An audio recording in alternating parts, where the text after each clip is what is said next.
ahora sí, ahora sí, ahora sí.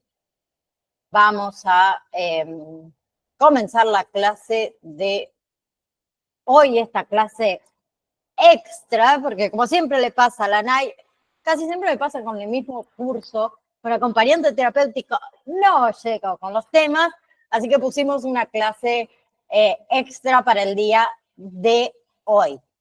En la clase anterior habíamos estado hablando de los duelos. Hoy vamos a seguir hablando de los duelos. Vamos a ver los diferentes tipos de duelos, así que les voy a compartir un videito. Dura solamente 5 minutos y después vamos a charlar de los mismos, ¿sí?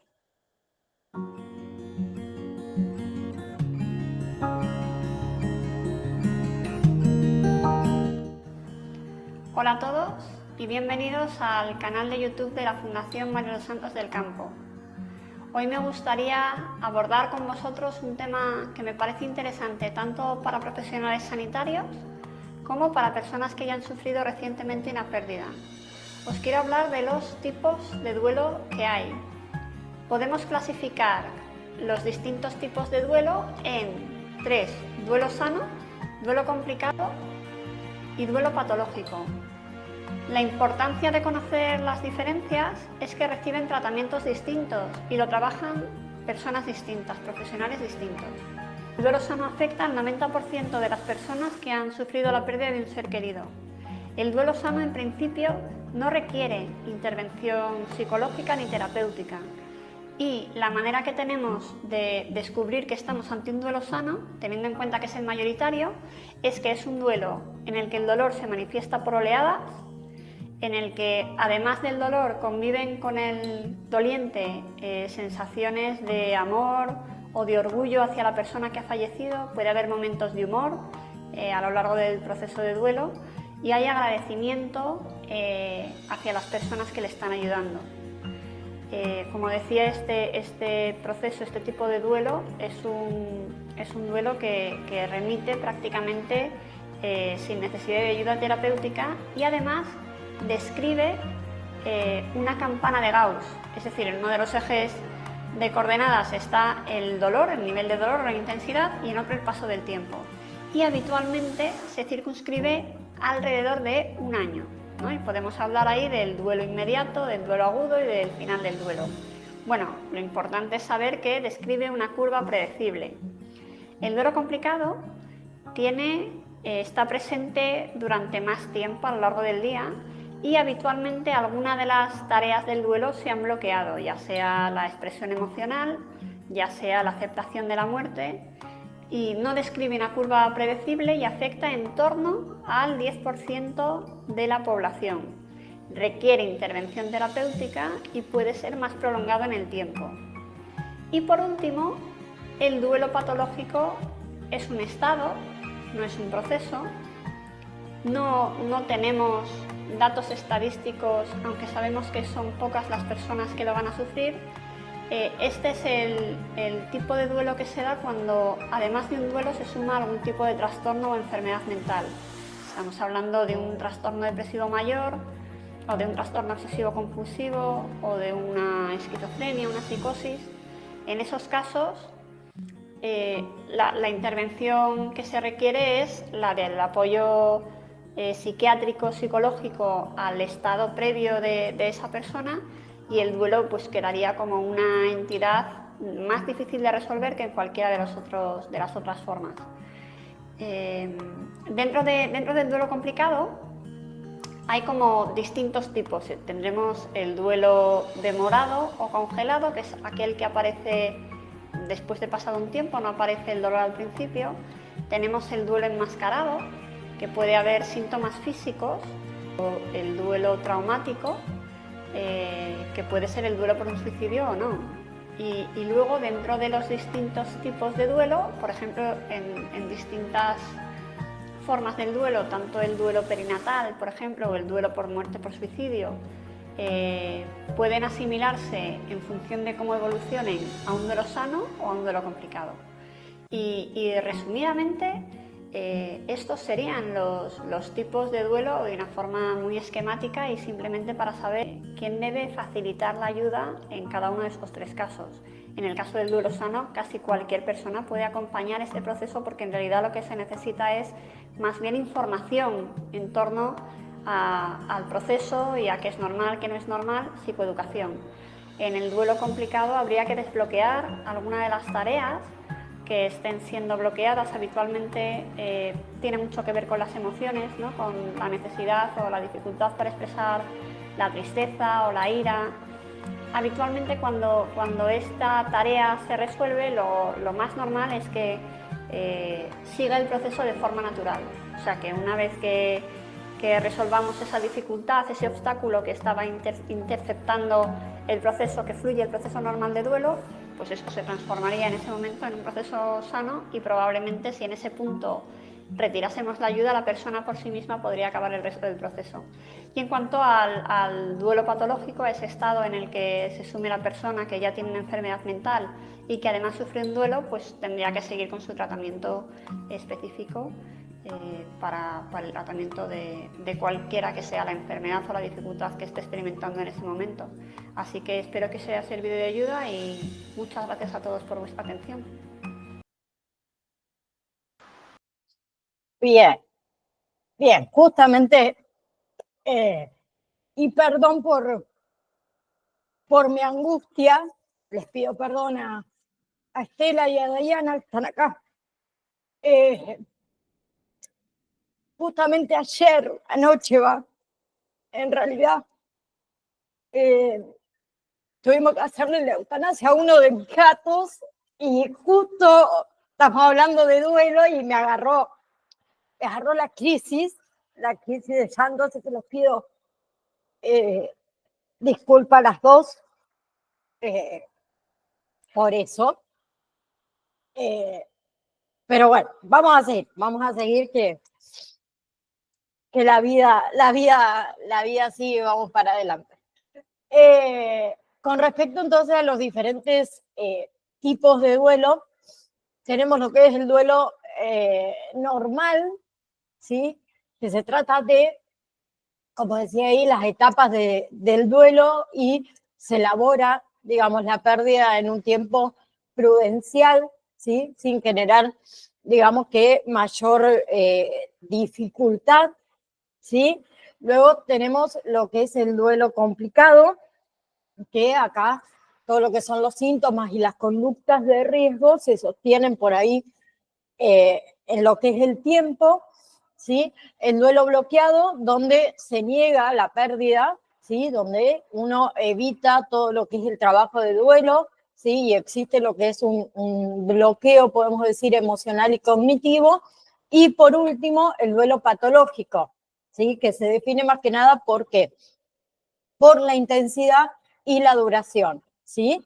Y también lo que es podemos decir, la persistencia y lo que sería la intensidad de los síntomas, que muchas veces lleva a detener la vida académica, la vida social, la vida laboral, ¿sí? Con respecto a el duelo patológico, ¿sí? Muchas veces uno se queda anclado en alguno de esos síntomas de la ira, la culpa, la tristeza, ¿sí?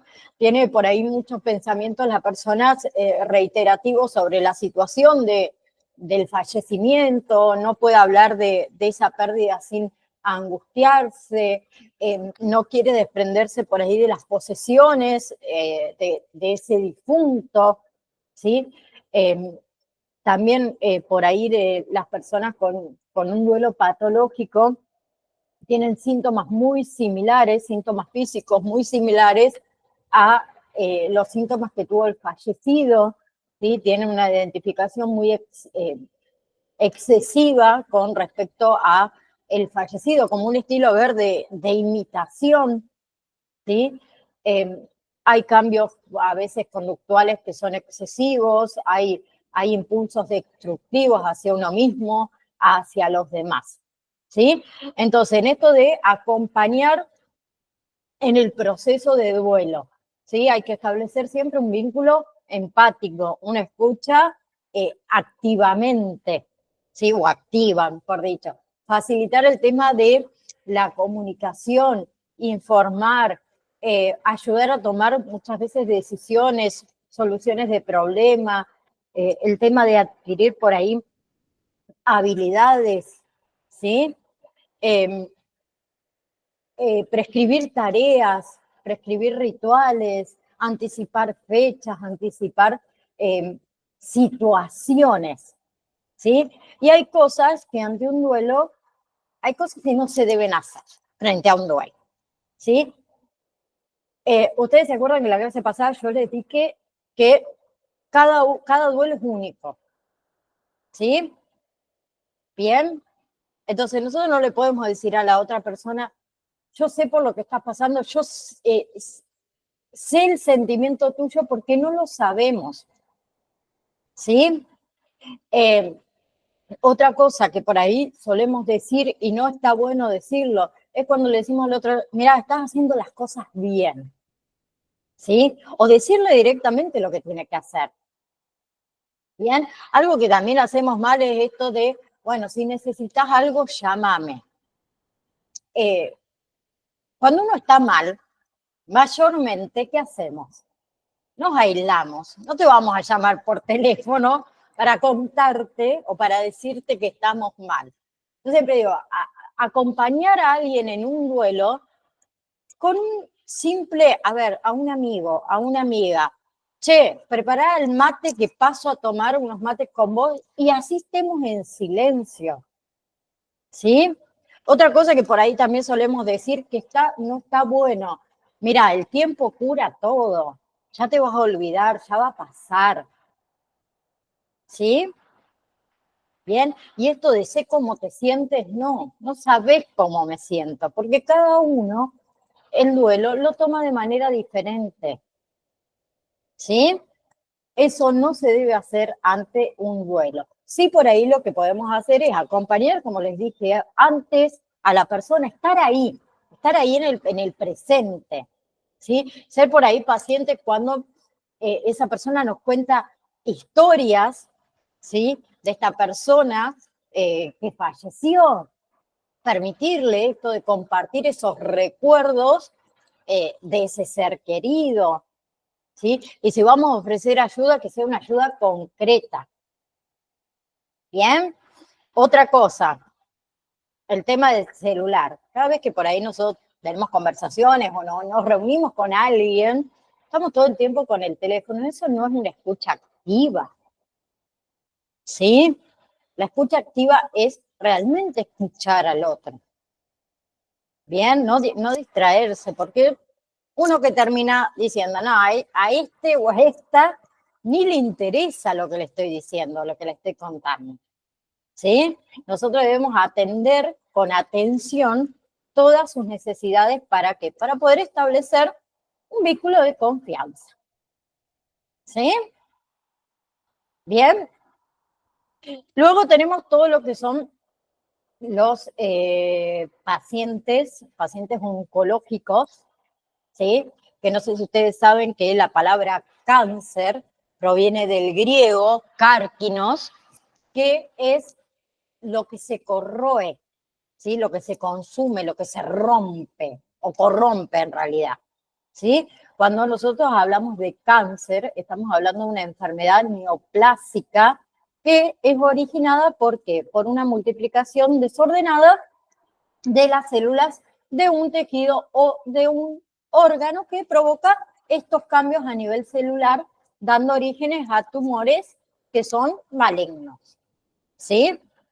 El cáncer en realidad, a ver, afecta o afectará, mejor dicho, en diferentes grados a todo lo que es la interrelación psique-soma, ¿sí? El paciente oncológico, que esto también quiero que quede claro, tiene derecho a estar informado acerca de su diagnóstico y acerca de su tratamiento, ¿sí?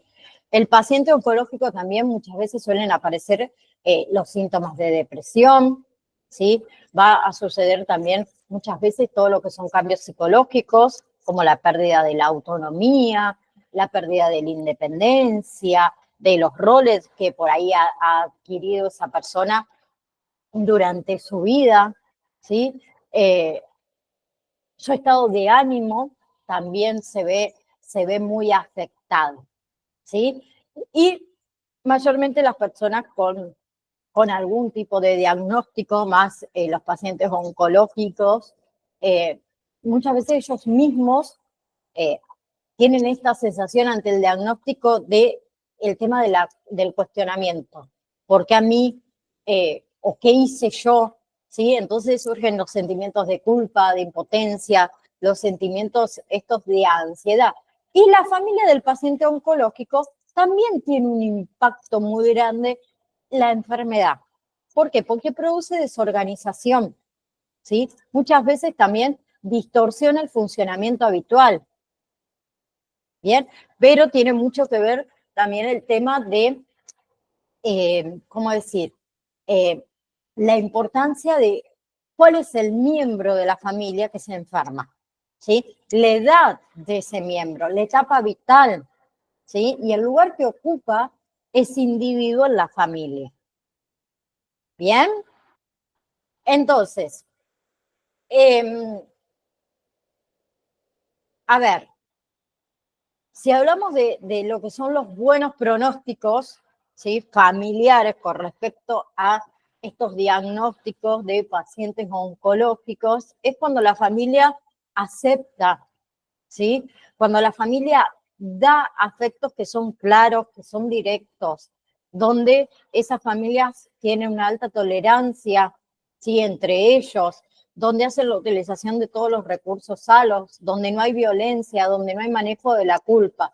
Ya podemos hablar después de lo que son males pronósticos familiares ante estas situaciones, cuando hay negación, cuando hay desmentida, ¿sí? Cuando no hay un apoyo familiar, cuando hay culpa, falta de afecto, ¿sí? Cuando hay una comunicación cerrada, una comunicación ineficiente, ni hablemos cuando ya hay violencia y hay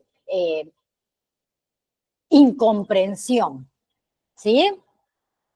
Bien, entonces acuérdense que las etapas de la aceptación de la enfermedad terminal en realidad son 5 etapas, perdón, o 5 fases, mejor dicho, 5 fases. La primera fase es la fase de shock, de negación y de aislamiento, ¿sí? Donde la persona enferma inicialmente, ¿qué hace? Niega la evidencia de la enfermedad, ¿sí? Uno mantiene la esperanza de ese diagnóstico erróneo, ¿sí? Entonces, los pacientes que no superan esta primera fase realizan esto de ir peregrinando por distintos médicos, por distintos saladores, porque quieren escuchar lo que ellos quieren escuchar, ¿sí? Luego está la fase número 2, que es la fase de ira e irritación, ¿sí? Que se focaliza en la angustia, perdón, ¿sí? Muchas veces responsabilizando a algunos de su propia enfermedad, ¿sí? Buscan esta relación de causa y efecto. El médico tiene la culpa, mi familiar tiene la culpa, en ocasiones también se responsabilizan ellos mismos, se hacen esta pregunta de por qué me pasó a mí, ¿sí? ¿Qué hice mal? Luego entra en la fase número 3, que es la fase de pacto o negación, ¿sí? Donde la persona enferma intenta negociar la curación. Es una fase bastante corta, ¿sí? Tiene muchas connotaciones también, es infantil, es la fase número 3 de pacto o negación. Y acá ya se ha aceptado la idea de la muerte, ¿sí? Luego entramos en la fase número 4, que es la fase de depresión, que entra en un estado depresivo la persona ante las preocupaciones, ¿sí? Que la enfermedad tiene en su propia vida, en la familia, en su actividad laboral, en su actividad social, ¿sí? También se toma conciencia de la pérdida de la vida y las personas muchas veces se retraen, se anulan, ¿sí? Con respecto a su vida social, se aíslan, inician un progresivo abandonamiento y muchas veces también en esta etapa, la etapa de la depresión, con las personas en la etapa terminal, aparecen estas ideas de suicidio, ¿sí? Y por último tenemos la fase número 5, que es la fase de aceptación, ¿sí? Que el enfermo acá reconoce finalmente el problema, acepta la muerte como algo que es inevitable, ¿sí? El paciente en esta etapa ya ha dejado de luchar, podemos decir, ¿sí? Aunque normalmente lo acompaña un sentimiento de una profunda tristeza, obviamente, también sienten un inmenso deseo de por ahí tener paz, de tener tranquilidad. ¿Viste cuando nosotros decimos que se termine, ya está? ¿Sí? Bien. Y en pacientes en etapa terminal tenemos el tema de los cuidados paliativos. ¿Ustedes saben lo que son los cuidados paliativos? Seguro que escuchar, nombrarlo, lo han escuchado nombrar muchísimas veces. ¿Sí? Lo que es el objetivo en realidad de los cuidados paliativos es ayudar a las personas con una enfermedad grave a sentirse mejor. ¿Sí? Los cuidados paliativos, ¿qué hacen? Previenen y tratan los síntomas y los efectos secundarios de la enfermedad y los tratamientos. ¿Bien?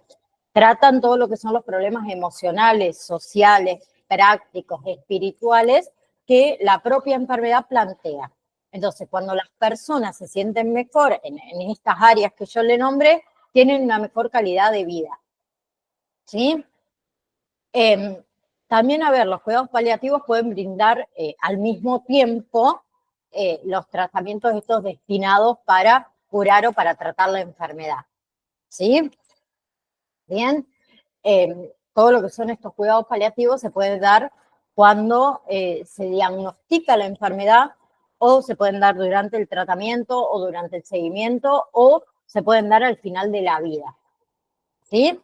Entonces, los cuidados paliativos se pueden ofrecer a personas con enfermedades como, por ejemplo, en este caso cáncer, enfermedades cardíacas, enfermedades pulmonares, demencias, VIH, SIDA, insuficiencia renal, ELA, ¿sí? Esclerosis lateral amiotrófica, en realidad se llama, ¿sí? Y mientras que reciben estas personas cuidados paliativos, las personas también pueden permanecer bajo el cuidado del proveedor, obviamente, de atención médica regular, recibir un tratamiento para sus enfermedades, ¿sí?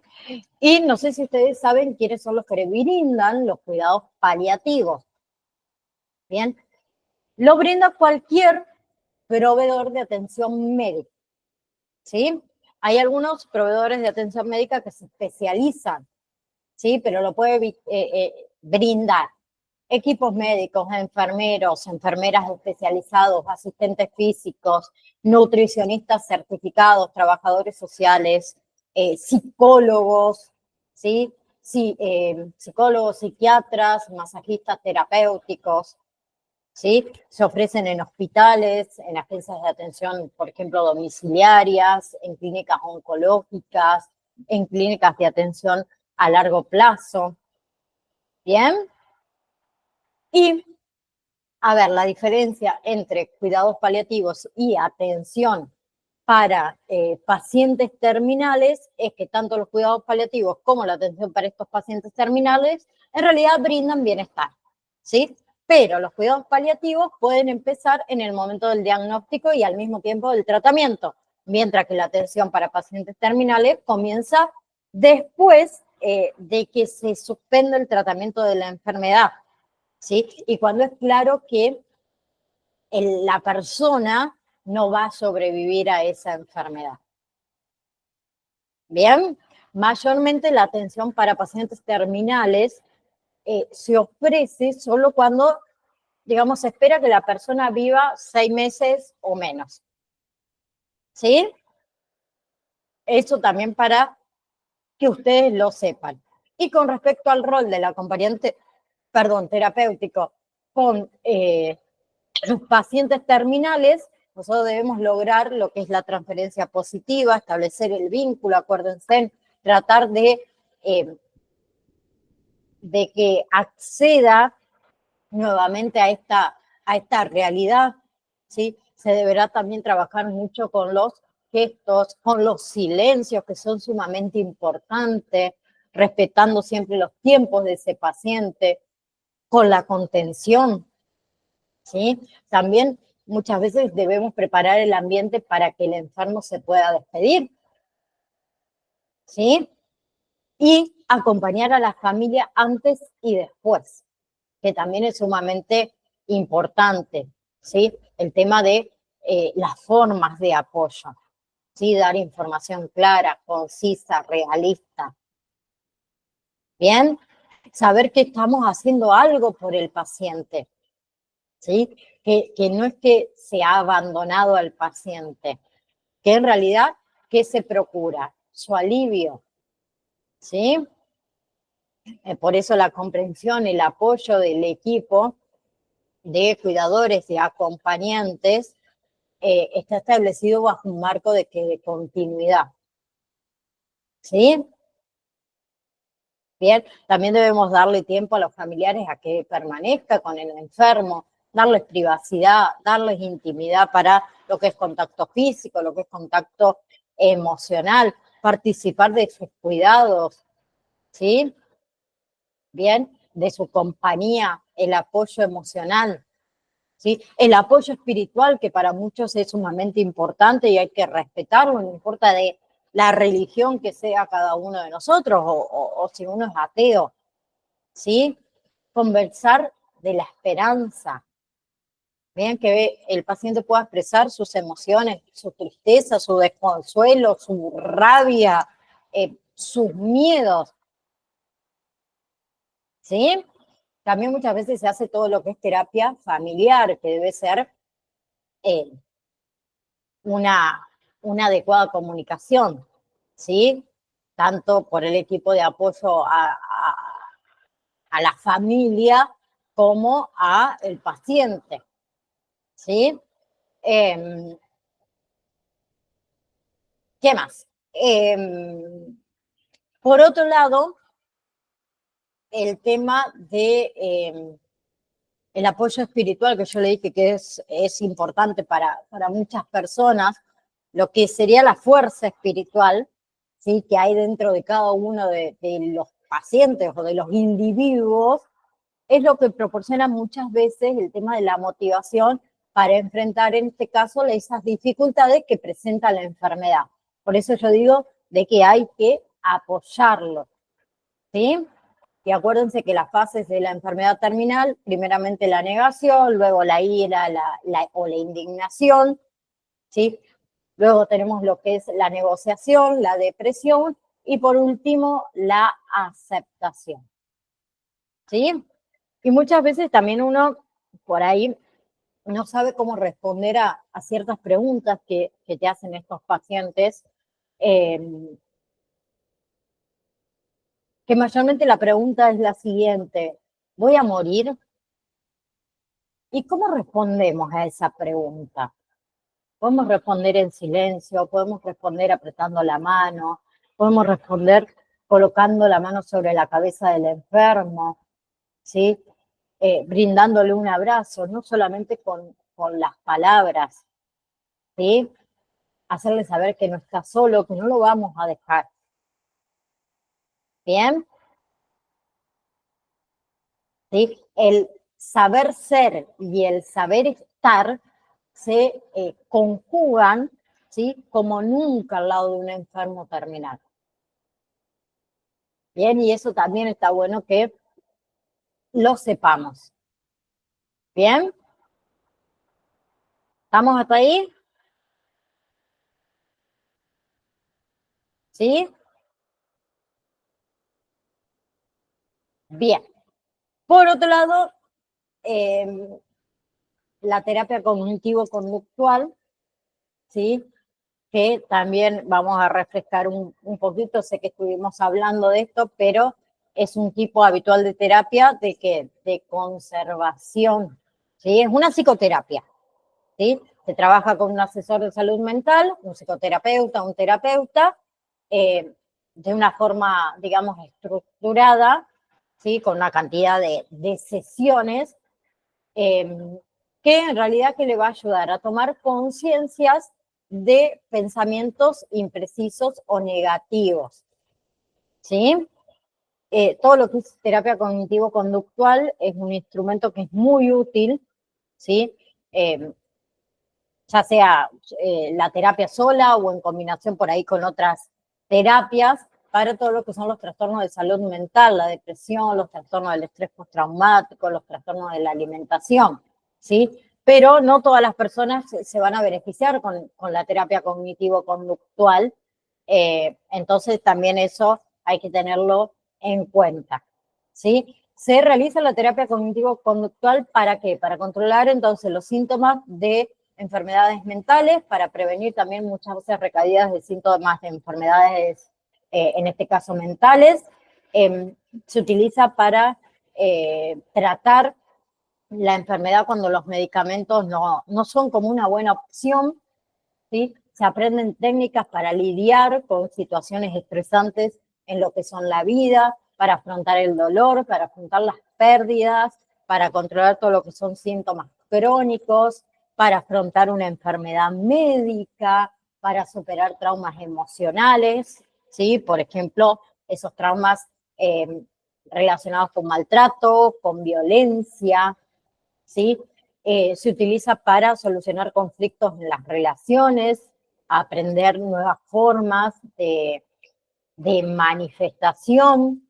Se utiliza, por ejemplo, para fobias, depresiones, trastornos de ansiedad, trastorno bipolar, trastornos por consumos de droga, TOP, o sea, trastornos obsesivos compulsivos, trastornos del sueño, de alimentación, trastorno del estrés postraumáticos, esquizofrenia, trastornos sexuales, ¿sí? Bien, eso también quería que ustedes sepan cuáles son los aportes de la terapia cognitivo-conductual, ¿sí?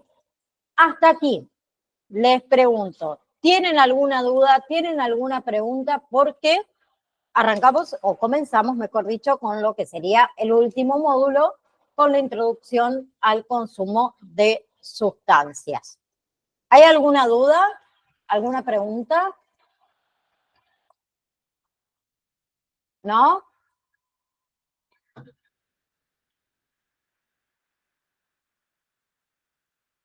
Bien. Entonces, con respecto a droga, ¿sí? ¿A qué se considera droga? ¿Ustedes saben? ¿Sí? En realidad, aquella sustancia, ¿sí?, que introducida en el cuerpo puede producir cambios. Bien, por eso también es necesario que nosotros sepamos diferenciar los tipos de drogas. ¿Para qué? Para luego poder pensar, para poder distinguir conceptos como el uso, qué es el abuso, qué es la adicción, qué es la dependencia, qué es la tolerancia, qué es el craving.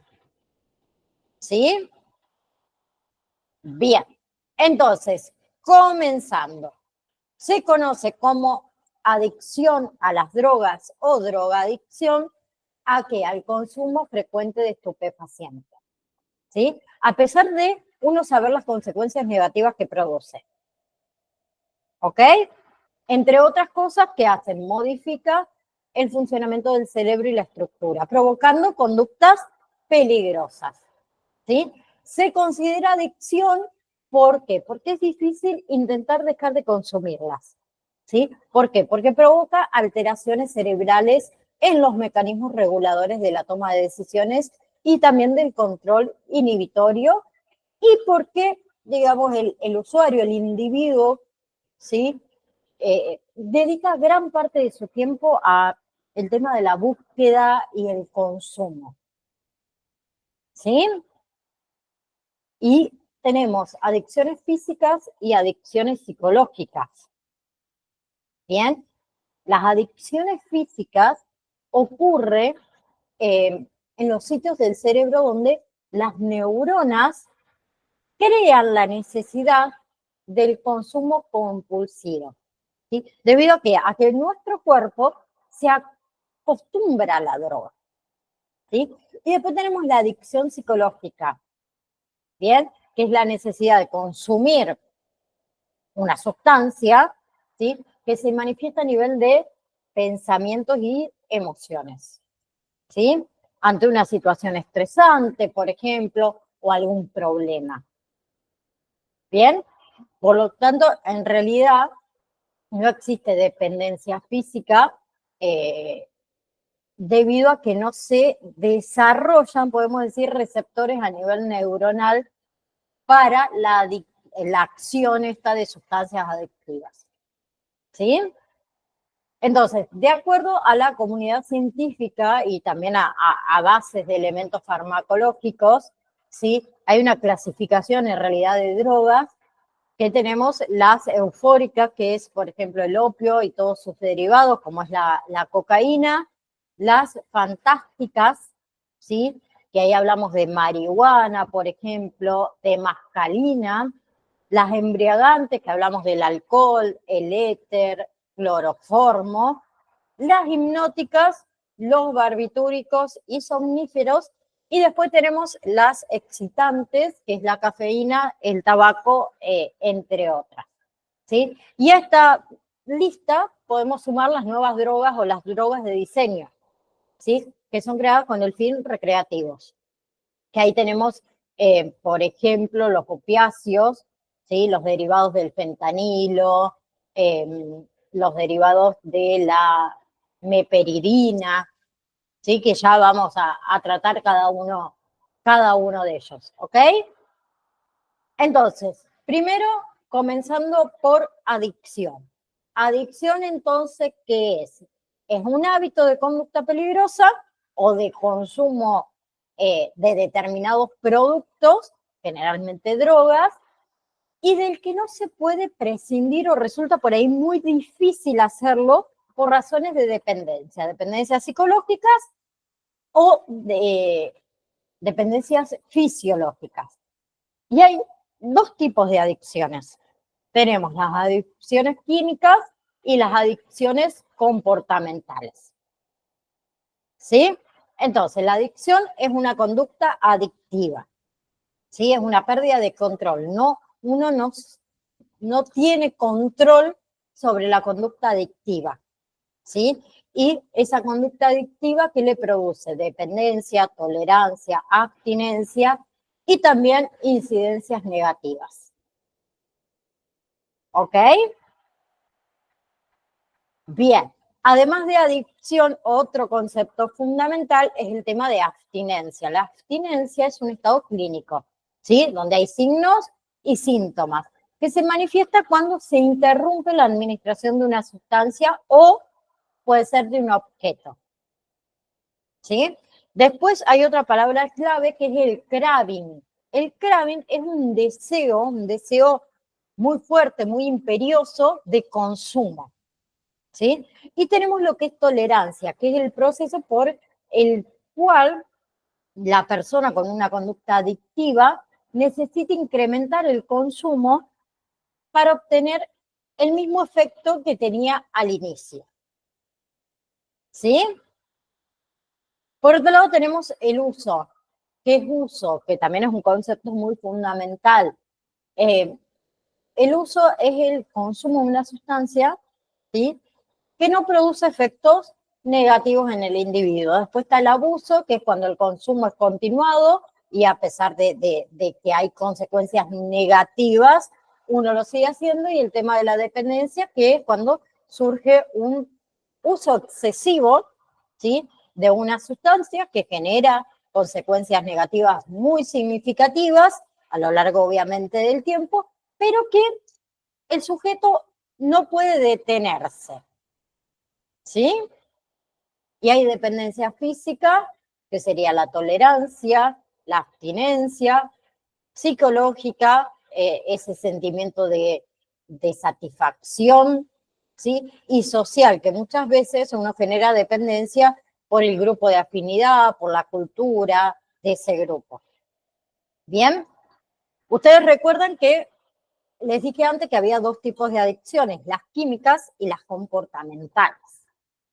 ¿Sí? Las químicas, hablamos de alcohol, hablamos de tabaco y hablamos de drogas. ¿Sí? Las químicas también hay algunas que son legales y otras que son ilegales. Y con las adicciones comportamentales hablamos del juego, hablamos de las compras, del sexo, de la comida, del trabajo y la tecnología. ¿Sí? Nosotros vamos a comenzar a hablar de lo que son las sustancias químicas ilegales. ¿Sí? Por ejemplo, la marihuana.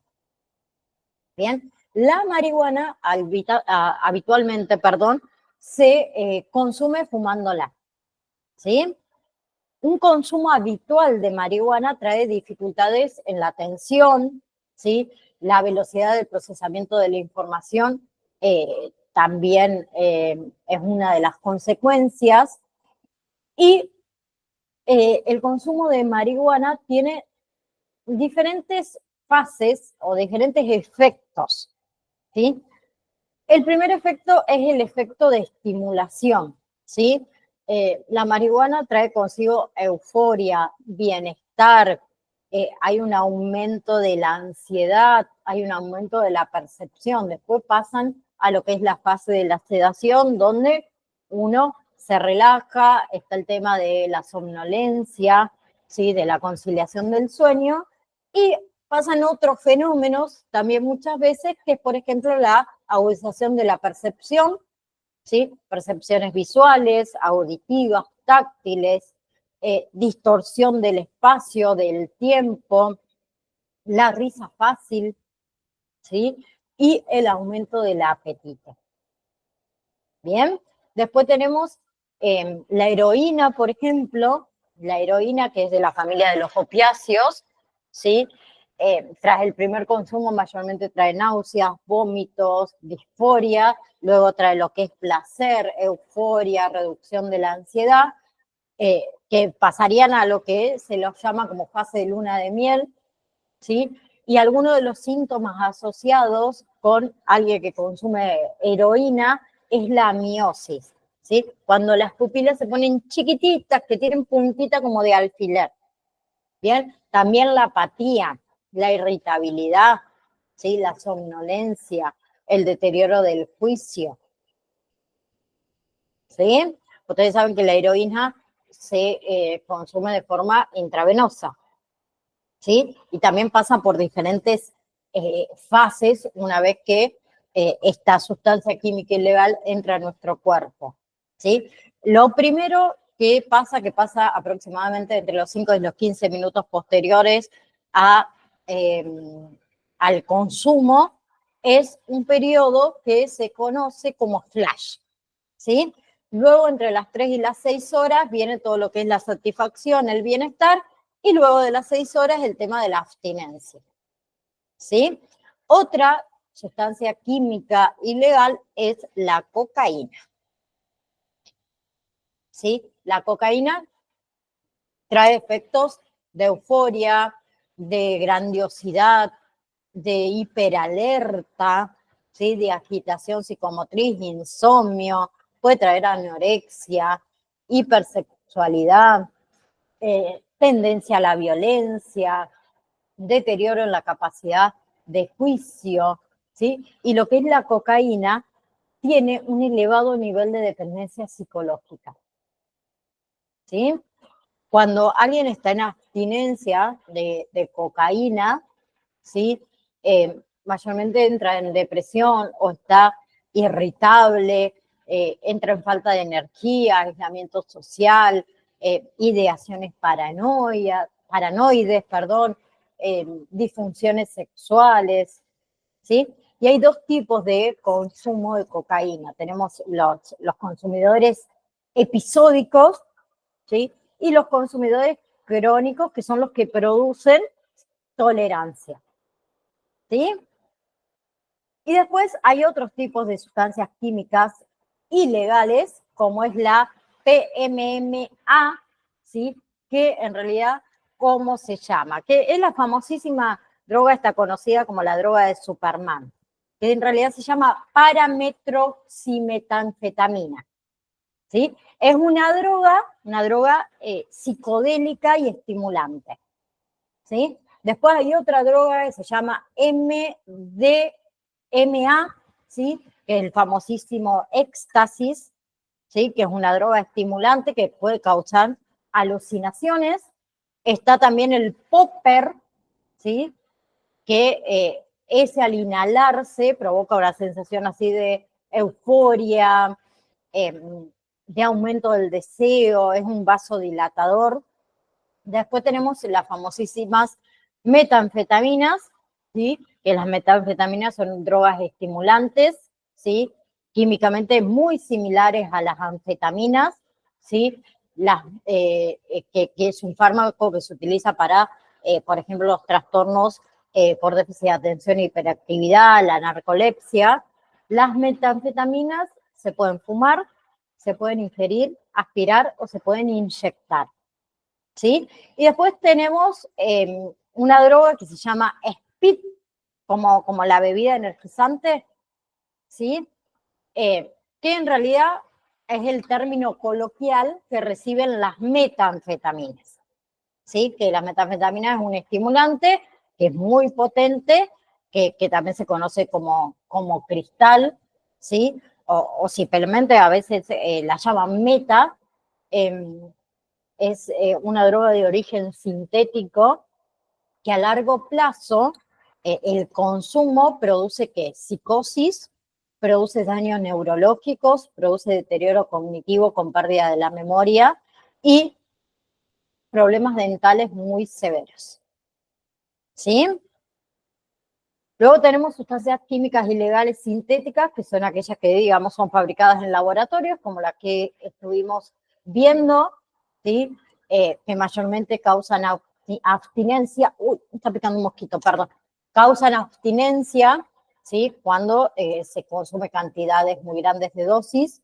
Bien, los efectos mayormente que tienen los mismos es el tema de la agitación del estado de ánimo, el tema de la disminución de la sensación de fatiga, de apetito, agresividad, y luego surge todo lo que es la depresión, lo que es el agotamiento, el sueño excesivo, el apetito podemos decir, voraz, la irritabilidad, el aislamiento social, todo lo que es alteración de la atención y puede provocar problemas en la memoria, ¿sí? Problemas, digamos, de memoria. ¿Bien? Bien. Por último, el día de hoy vamos a hablar de algunas de las adicciones comportamentales, lo vamos a seguir el próximo miércoles, y cualquier cosa también nos vamos a volver a encontrar el jueves, eso lo vamos a ir viendo. Con respecto a las adicciones comportamentales, una es el juego, ¿sí? Que es una adicción sin sustancia. Bien, y si en lo que es el Manual de Diagnóstico y Estadístico de los Trastornos Mentales de la Asociación de Psiquiatría, en el DSM-5, aparece el juego dentro de los trastornos de control de impulsos no clasificados. ¿Sí? Los signos cognitivos de las personas con esta adicción comportamental es que tienen una ilusión de control sobre el propio azar. ¿Sí? El tema de las atribuciones internas a las ganancias y muchas veces externas a las pérdidas. Hoy en día tenemos esto de los casinos online. Y yo conozco muchas personas que los juegan y siempre le hago las mismas preguntas. Ay, porque gané, por ejemplo, te dicen, ay, gané 5.000 pesos. ¿Cuánto invertiste? ¿Cuánto llevas perdido para poder ganar 5.000 pesos? ¿Sí? No lo tienen en cuenta. Y yo creo que si uno se pone a hacer cuentas, ¿sí? O se pone a anotar la inversión y la ganancia, y lo pensaría 2 o 3 veces antes de seguir jugando. ¿Sí? Ellos focalizan la atención en las ganancias y minimizan todo lo que es la pérdida. ¿Bien? ¿Sí? Y el paciente con adicciones comportamentales, como es en este caso el juego, ¿sí? Muestran una conducta de juego persistente. ¿Sí? Ellos tienen una preocupación muy grande por el juego, necesitan jugar con cantidades crecientes, ¿sí? Para conseguir ese grado, digamos, de excitación deseado, ¿sí? Mayormente tienen fracasos repetidos en esos esfuerzos por querer controlar el juego, ¿sí? Inquietudes, irritabilidades cuando se sienten que se interrumpe o se detiene el juego, ¿sí? Tienen apuestas en peligro o pérdida también de relaciones personales muy significativas. Algunos tienen hasta pérdida de trabajo por esta adicción al juego, ¿sí? Pérdidas de, ¿cómo decir?, oportunidades educativas, ¿sí? Muchas veces también tienen apoyo económico reiterado por parte de la familia, por parte de los amigos, ¿sí? Por eso es importante el tema de que las familias y los terapeutas hablen y comenten el tema de la implicación en el juego, que también deben estar implicados, ¿sí? Ellos utilizan muchas veces lo que es el juego como una vía, podemos decir, de escape a sus problemas o para aliviar todo lo que es un malestar emocional, ¿sí? Después tenemos, por ejemplo, adicciones comportamentales como es el sexo, ¿sí? Que para algunos es un problema de adicción y para otros es un problema de conducta, ¿bien? Pero ¿qué incluye? Efectos de tolerancia, de dependencia, de craving, de abstinencia, de compulsión, de alteración de la personalidad, ¿sí? Otros tenemos adicciones comportamentales al trabajo, ¿sí? Cuando el trabajo se antepone a la familia, a los amigos, a la recreación. Son aquellas personas que trabajan 12, 14 horas diarias, los fines de semana, ¿sí? Este tipo de adicción trae consigo abstinencia. Uno está irritado, inquieto, siente toda la culpa no la culpa, el sentimiento de inutilidad, ¿sí? Angustia, uno se cree por ahí indispensable. Después hay otras personas que tienen adicciones comportamentales a las compras, ¿sí? Las famosísimas compras inútiles, ¿sí? O esto, lo compro porque algún día lo voy a necesitar, o lo compro porque está barato, ¿sí? Son las personas que gastan mucho dinero en muy poco tiempo, ¿sí? Mayormente también estas personas se terminan endeudando para pagar cuotas, ¿sí? Y después tenemos el tema de las tecnologías, que hay que tener mucho cuidado hoy en día también con los niños con el tema de las tecnologías, donde su vida está dependiente de este objeto, ¿sí? Y muchas veces llegando a abandonar otros tipos de actividades. A ver, hablo de objetos como televisión, computadoras, celulares, videojuegos, internet, redes sociales, etcétera, etcétera, etcétera. ¿Sí? Bien. Entonces, el próximo miércoles me lo voy a estar anotando acá, porque después me olvido.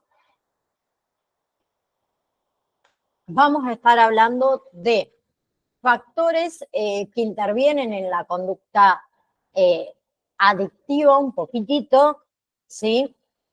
Vamos a estar hablando también de la neurobiología de las adicciones, abuso, tolerancia, síndrome de abstinencia, síndrome también de dependencia, todo lo que son los factores que inciden o la vulnerabilidad a desarrollar una adicción, factores personales, ambientales, factores biológicos, ¿sí? Todos estos factores también psicológicos de las adicciones, que es sumamente importante. Hay factores de riesgo, hay factores protectores con respecto a la parte familiar, la parte comunitaria, factores de los compañeros, los factores escolares, que también factores individuales, y el rol del acompañante terapéutico en estas patologías de consumo que es